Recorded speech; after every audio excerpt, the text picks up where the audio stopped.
इस दुनिया में कई लोग ऐसे होते हैं जिनकी आदत ही होती है अपने आप को सही ठहराना या हर चीज में कमी निकालना।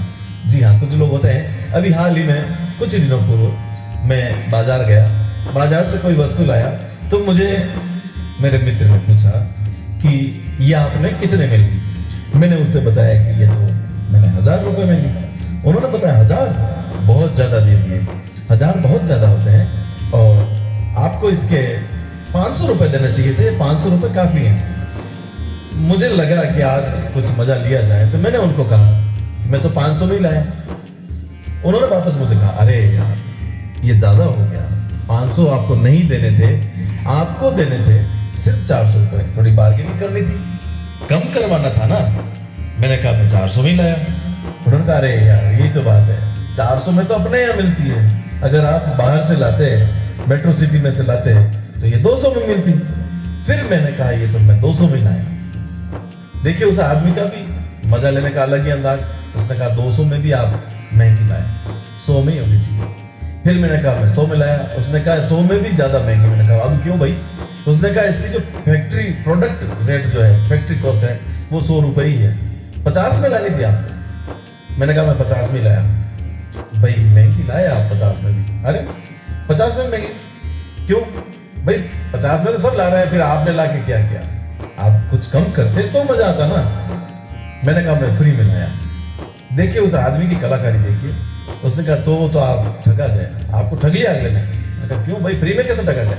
तो 2 लाइन चाहिए इतने भाई, आप 2 लेके आते, 1 लाइन क्या मतलब? आप ठगा गए, बेकार आप गए आए, आपका समय व्यर्थ गया। जी हाँ, कुछ लोग इसी प्रकार के होते हैं। एक नगर में एक सासू थी, उसकी बहू थी। सासू थोड़ी तेज थी, यूं कहें थोड़ी क्या बहुत ज्यादा तेज थी। उस सासू ने अपनी बहू के नाक में दम कर रखा था, बार बार उसे परेशान करती, दिन भर उसको काम में लगाए रखती और जब वो काम करती सासू उसके सर पर खड़ी रहती, वहीं पास में खड़ी रहती, बार बार उसे टोकती रहती। एक दिन था, सासू ने कहा मैं मंदिर जाकर के आ रही हूँ, तो एक काम कर, मैं आऊं तब तक खाना बना लेना, यह ध्यान रहे कि अन्न का एक भी दाना वेस्टेज नहीं जाना चाहिए।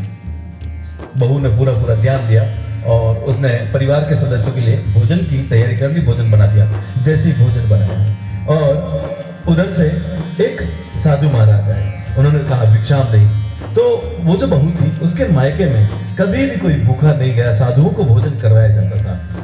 तो उसने कहा बाबा आप भोजन कीजिए, और मन में सोचा कि मैं अपने हिस्से का भोजन इस साधु को दे देता हूँ। इधर तो साधु महाराज को भोजन परोसा, भोजन परोसते ही वो सास वहां आ गई और उसने कहा ओ हो। जैसे ही मैं बाहर गई कि तो लंगर लगाने लगी और साधु को भला बुरा कहा, उसको कहा उठ यहाँ से, यहाँ लंगर देखे पड़े, उठ निकल यहाँ से। साधु महाराज थाली पर से उठ करके चले गए।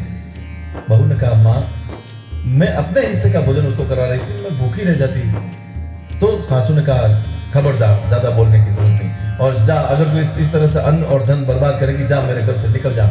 उसने उसको धक्का देकर के अपने घर से बाहर निकाल दिया। जब वह बाहर निकली, बाहर उसको निकाल दिया, उसने खूब दरवाजा पीटा, माँ जी मुझे अंदर ले लो, माँ जी मुझे बाहर मत निकालो। सासू ने एक न सुनी। रात पड़ रही थी, वह जो बहू थी, वह बहू धीरे धीरे रोती रोती चलती जा रही थी। तो रास्ते में बारिश आ गई। बारिश आई तो उसने सोचा कि मैं भीग जाऊंगी, मुझे बचना चाहिए। पास में एक बड़ा सा पेड़ था, उस पेड़ के कोटर में जाकर के वो बहू रुक गई, वहां बैठ गई। और देखिए उस पेड़ पर राक्षसनियों का वास था।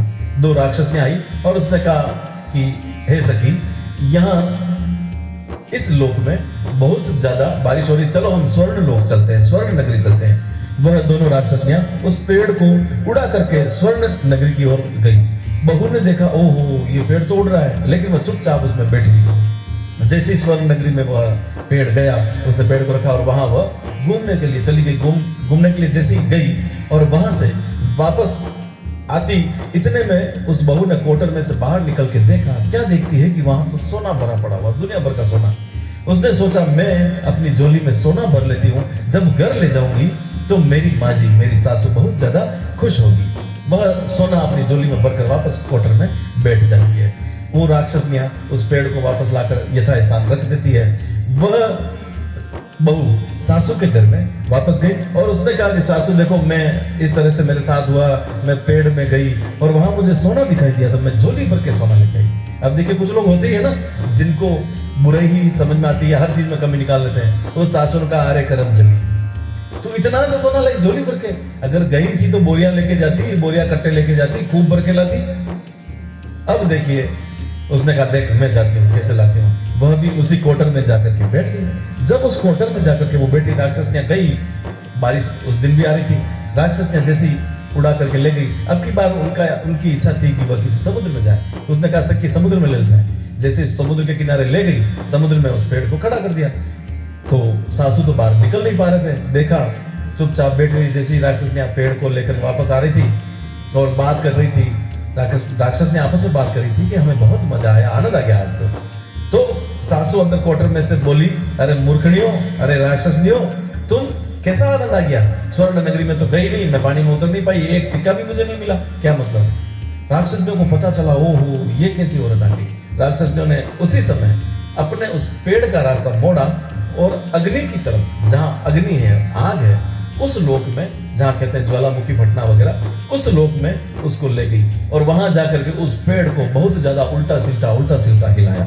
जब उल्टा सीधा हिलाया, सासू अपने आप को कोटर में रोक नहीं पाई और वहां से वो फिसल कर नीचे गिर गई और वहीं उस आग में जलकर वह नष्ट हो गई। कहते हैं कि दुष्टता, कभी भी किसी को दुष्टता नहीं रखनी चाहिए।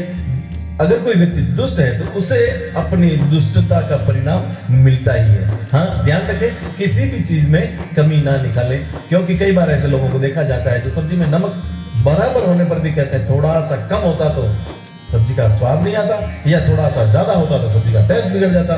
तो आप ये ध्यान रखें कि जिस स्थिति में है उसी स्थिति को स्वीकार करने की कोशिश करें।